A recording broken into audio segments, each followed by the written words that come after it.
নমস্কাৰ আৰু সুপ্ৰভাত জনাই মই চিন্ময়ে আপোনালোকক মোৰ বিহাইণ্ড দ্য চিন চেনেলটোলৈ পুনৰবাৰ স্বাগতম জনাইছোঁ।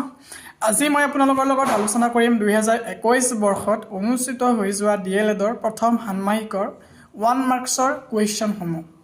গতিকে মই এইখিনি আলোচনা কৰিম। যদি ভিডিঅ'টো চাই ভাল পায় দেন লাইক কমেণ্ট শ্বেয়াৰ আপোনালোকে কৰি দিব আৰু কাষত থকা বেল আইকনটো দবাই দিব।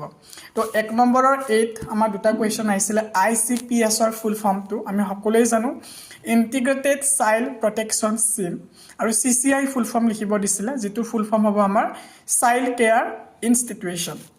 নেক্সট কুৱেশ্যন আহিছিলে আপোনাৰ শিশুৰ এটা সামাজিক বিকাশৰ এটা উদাহৰণ। তো উদাহৰণ হ'লে আমাৰ কোনটো হ'ব, দলগত ক্ৰিয়াত অংশগ্ৰহণ বা বন্ধুত্ব স্থাপন, এইবিলাক আমাৰ হ'ব শিশুৰ সামাজিক বিকাশৰ উদাহৰণ। নেক্সট তোমাৰ দিছিলে এটা লিখিবলৈ C নম্বৰ, যে শিশুৰ সঞ্চালনমূলক বিকাশৰ বা সঞ্চালনমূলক খেলৰ উদাহৰণ। আমি সকলোৱে জানো দৌৰা বা জঁপিওৱা। তাৰ নেক্সট তোমাৰ D নম্বৰত দিছিলে সামাজিক বিকাশৰ এটা সংজ্ঞা।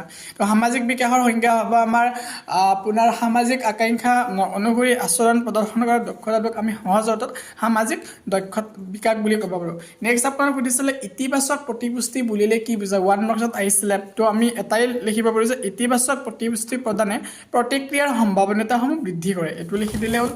নেক্সট 4 নম্বৰ আহিছিলে আমাৰ F নম্বৰত আহিছিলে যে শিশুৰ এটা সামাজিক কৌশলৰ নাম লিখিবলৈ দিছিলে। তো সেইটো হ'ব আপোনাৰ সুস্থ মনৰ অধিকাৰী বা সুস্থ মনৰ প্ৰতিযোগিতা, এইটো আমি ক'ব পাৰোঁ শিশুৰ এটা সামাজিক কৌশল। নেক্সট কুৱেশ্যন আহিছিলে দুটা প্ৰাথমিক আৱেগৰ নাম। দুটা প্ৰাথমিক আৱেগ বুলি ক'লে ধৰা আপোনাৰ ভয়, হাঁহি, কান্দন এইবিলাকে আহিব। তাৰপিছত দিছিলে এটা প্ৰাকৃতিক নিৰীক্ষণৰ অসুবিধা। তো প্ৰাকৃতিক নিৰীক্ষণৰ অসুবিধাটো এইটোৱেই হ'ব যে নিৰীক্ষণকাৰীয়ে তেওঁক নিৰীক্ষণ কৰা বুলি গম পালে তেওঁ বেলেগ ধৰণৰ আচৰণ দেখুৱায়। নেক্সট I নম্বৰত কুৱেশ্যনত দিছিলে আপোনাৰ শিশুৰ অধিকাৰ সম্পৰ্কীয় এখন আইনৰ নাম লিখিবলৈ। তো আমি শিশু অধিকাৰ আইন 2005 আমি সেইখন দিব পাৰোঁ। মাৰ্কছৰ একেবাৰে শেষৰটো কুৱেশ্যন আছিলে আপোনাৰ যে শিশু সুৰক্ষাৰ এটা নীতি। মই দুটাই বাৰু উল্লেখ কৰি দিম। শিশু সুৰক্ষাৰ এটা নীতি বুলি এটাই লিখিব দিছে, যিটো আমি ক'ব পাৰোঁ এটা নিৰ্যাতনৰ পৰা সুৰক্ষা দিয়া শিশুবিলাকক, সেইটো এটা আমাৰ নীতি হ'ব। আৰু এটা যদি আমি চাব যাওঁ তেতিয়াহ'লে আমি এইটো ক'ব পাৰিম যে পৰিয়াল ভিত্তিক যত্ন আৰু পুনৰ একত্ৰীকৰণ। আৰু এইখিনি আছিলে 1 নম্বৰী 10টা 2021-ৰ। যদি ভিডিঅ'টো চাই ভাল পায় দেন লাইক কমেণ্ট শ্বেয়াৰ আৰু ছাবস্ক্ৰাইব কৰি দিব আৰু কাষত থকা বেল আইকনটো দবাই দিব। ধন্যবাদ, আজিলৈ এৰিছোঁ। মই পুনৰ ভিডিঅ'টোত আপোনালোকক ইয়াৰ 2021 চনত অনুষ্ঠিত হৈ যোৱা 2 নম্বৰী কুৱেশ্যনসমূহ মই আপোনালোকৰ ওচৰলৈ লৈ আহিম। আশা কৰোঁ আপোনালোকে এইখিনি লাভৱান হ'ব।